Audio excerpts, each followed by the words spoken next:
என் தாயும் அதாவது தேவகி ரோகிணி. தேவகி ரோகிணி. தந்தையார் வசுதேவராஜர்.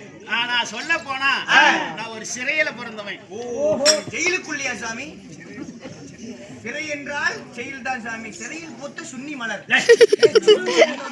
விஜயகாந்த் படம். ஆகையால் சிறைக்குள்ளே பிறந்தவன். சிறைக்குள்ள பிறந்தீங்க? ஆமா. என்ன காரணம்?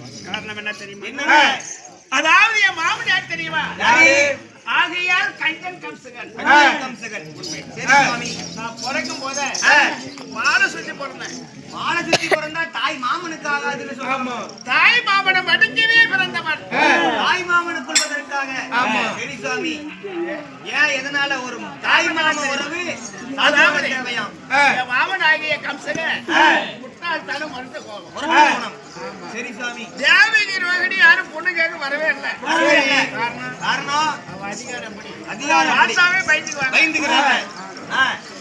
ஆனா என் தந்தையாகப்பட்ட ஒரு வசுதேவன் ஆகியார் அதாவது மந்திரி வேலை பார்த்துட்டு இருக்காரு. யாருக்கு? உங்க மாமனாகப்பட்ட ராஜகம்சனுக்கு.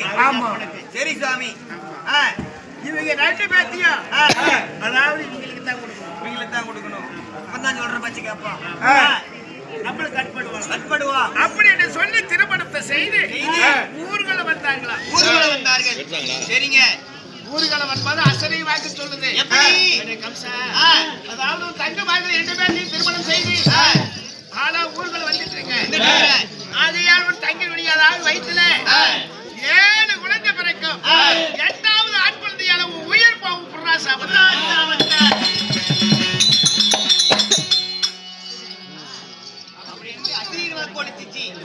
சரி சுவாமி. இவங்கனால தான் நம்ம உயிர் போகுது. உயிரோட விட்டு வச்சா தானே போகும். இவங்களை கொண்டுட்டா தீந்து போயிடும். எதிரி யாருமே கிடையாது. எப்படி குழந்தை பிறக்கும் அப்படின்னு சொல்லி தங்கா அதாவது நம்ம குலதேவதி